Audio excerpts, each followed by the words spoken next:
Y el análisis está a cargo de alguien que hace docencia siempre. A propósito de los docentes que nos acompañaron. Señor presidente, buen día. Yo pensé que iba a decir alguien que hace chicharrón y ceviche y empanada. No, ni los hace ni los trae, pero yo estoy tan contento con la entrevista de los educadores que no iba a mencionar eso. Pero ya que usted lo menciona, válida la nota al calce. Los espero en el incondicional. Bienvenido. Mi querido Enrique, buen día. Mi querido Félix Antonio, buen día. Buen día a nuestro querido Félix televidente, los escuchas, a las personas que nos sintonizan a través de las plataformas digitales y a nuestro maravilloso equipo de producción que nos permite estar un día y una semana más con análisis, pasión y objetividad. Hombre, usted es producto de una buena educación. Amén. Amén. No solamente en la educación formal en la escuela. Desde la escuela. La educación en casa. Casa. Porque oír a su papá hablando es oírlo a usted. Definitivamente. Es como si fuera una copia al calce. Cada uno con su personalidad. Así que reuniendo esos dos elementos y lo que conversamos con los dos docentes que nos acompañaron, yo quisiera oír su reflexión.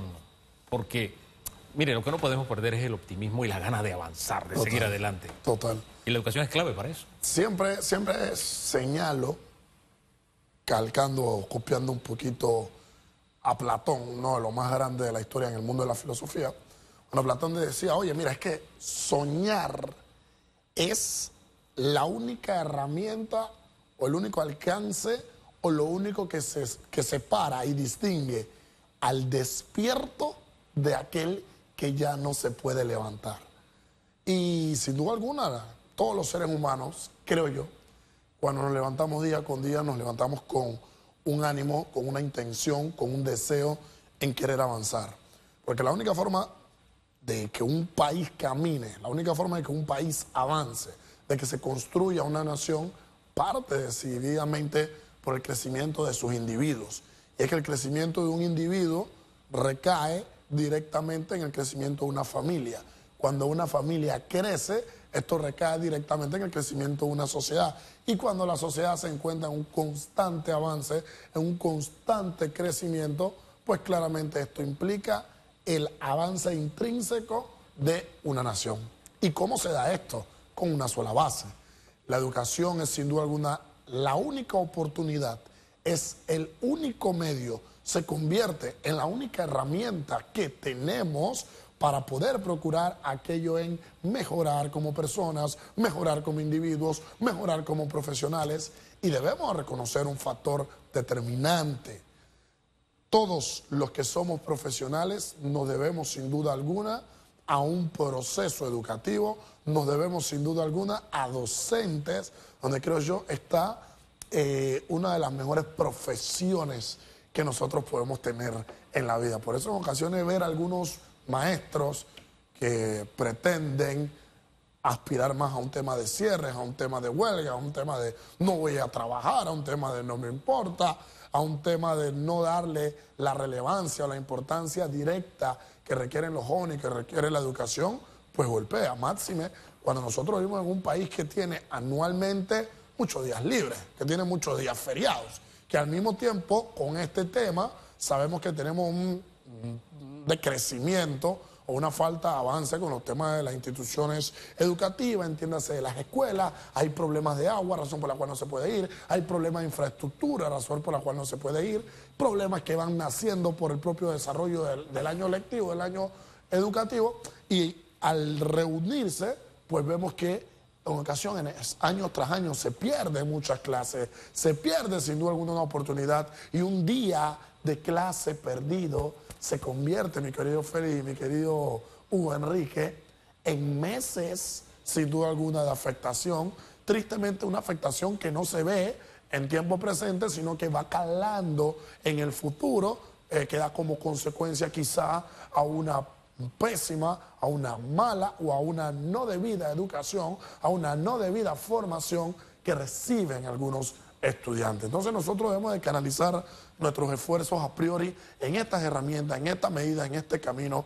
Ver, por ejemplo, que nuestro país ha tomado una decisión educativa como sacarnos o dejar de lado la posibilidad de aspirar a algunas pruebas PISA que nos acomodan, que nos dan un preámbulo, que nos dan una radiografía a detalle de cómo nos encontramos como país, no solo para saber cómo estamos, sino para, a partir de allí, tomar medidas, poder tomar correctivos, pues claramente vemos que no son decisiones, no son elementos cónsonos en cuanto a aquello que aspiramos algunos, que es el avance en gran medida del sistema educativo, y lo que requerimos es pues claramente canalizar esfuerzos, canalizar sin duda alguna una sinergia única para poder avanzar como país, porque en estos momentos la discusión gira íntegramente en el país y lo debemos comprender en cuanto a qué pasará con la reforma a la ley orgánica de la Caja del Seguro Social. Comprendemos que estamos en el momento país más importante para este debate, pero no podemos dejar de lado la educación, porque la educación es el elemento intrínseco, es el elemento de mayor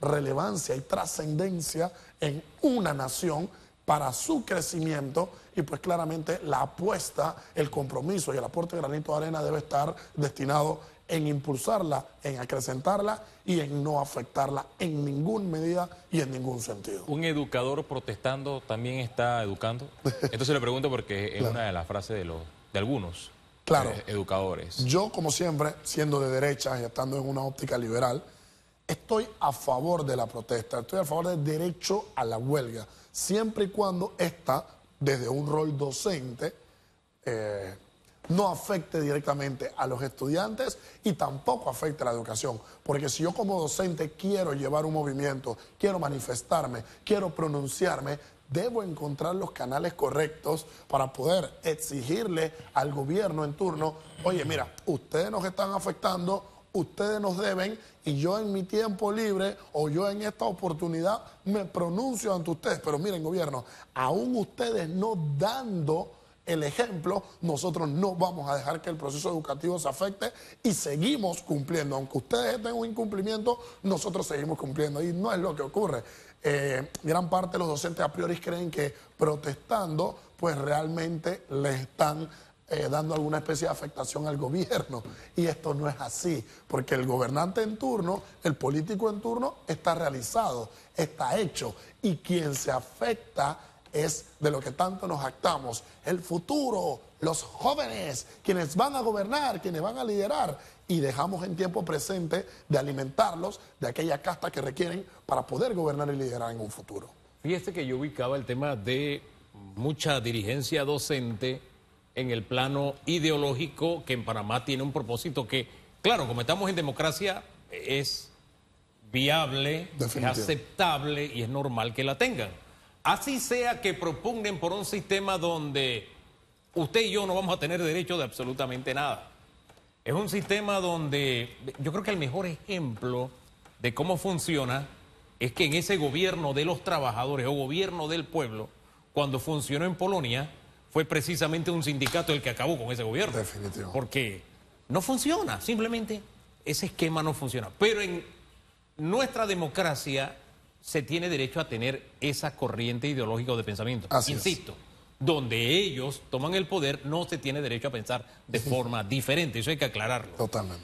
¿Y por qué traigo al tapete el tema Polonia, por ejemplo? Porque hace un rato decíamos que en Japón, en la cultura japonesa, el único profesional que no se inclina ante el emperador es el educador. Y a mí me encanta eso, porque el emperador depende del educador, así de sencillo, así de básico. Pero fíjese, le traigo otra mentalidad, le traigo la mentalidad alemana. En Alemania tienen el principio de que la función de educar está por encima del interés económico de los grupos docentes. Y por ende es uno de los pocos grupos que no tienen derecho a huelga en una democracia. Fíjese, yo creo que no podemos poner en duda la democracia alemana. Pero ahí los docentes no tienen derecho a huelga. ¿Por qué? Pero es una sociedad que le paga a los docentes como hay que pagarle bien a los docentes, ¿no? Y donde los docentes cumplen con una función, ¿verdad? Y vemos los avances que tiene Alemania. Pero sin dejar sobre el tapete la posibilidad de que en Panamá no tengan derecho a huelga, ¿verdad? Yo sí creo que tenemos que mirar hacia afuera y aprender un poco. Porque ese pueblo que dice defender esta corriente ideológica es precisamente el más afectado cada vez que paralizan clases. Porque no la paralizan en el sector privado, la paralizan en el sector público, de donde yo vengo y de donde vienen muchos de los que están en este estudio. Es una maravilla, mi querido Enrique, para culminar, que traigas a la mesa Alemania de referente, Alemania que primero es el máximo referente en cuanto a educación dual y por eso su gran avance educativo. Pero con Alemania ocurre un factor muy importante y por eso quiero traer la analogía con el país.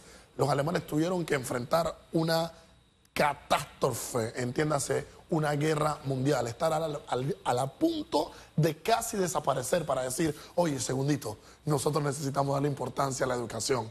La pregunta entonces para Panamá es, ¿qué tenemos que enfrentar? ¿Qué otra vicisitud tenemos que hacerle frente? ¿Qué elemento, qué desastre tiene que llegar a nuestro país para decir, oye, segundito, realmente la educación importa y todos tenemos que poner nuestro granito de arena para empujar hacia adelante? Dejemos la interrogante ahí para meditar. ¿A qué punto tenemos que llegar para que no perdamos un solo día de clases y para que reconozcamos al docente como debemos reconocerlo como sociedad? Y tener bien claro que el sujeto y objeto de la educación es el estudiante. Lo dejo hasta ahí. Porque antes de irnos tenemos que recordar algo. La gran fiesta del deporte panameño está aquí, COS Awards. El especial 2024 celebramos a los mejores atletas panameños y a las mayores hazañas deportivas del año. No te lo pierdas. COS Awards. El especial este jueves 5 de diciembre a las 8 p.m. por COS. 25 años. En buen panameño, pasado mañana. No pasado mañana, pasado mañana. Así. ¿Ah? Nos vamos. Gracias por la sintonía. Bendiciones. Hasta mañana.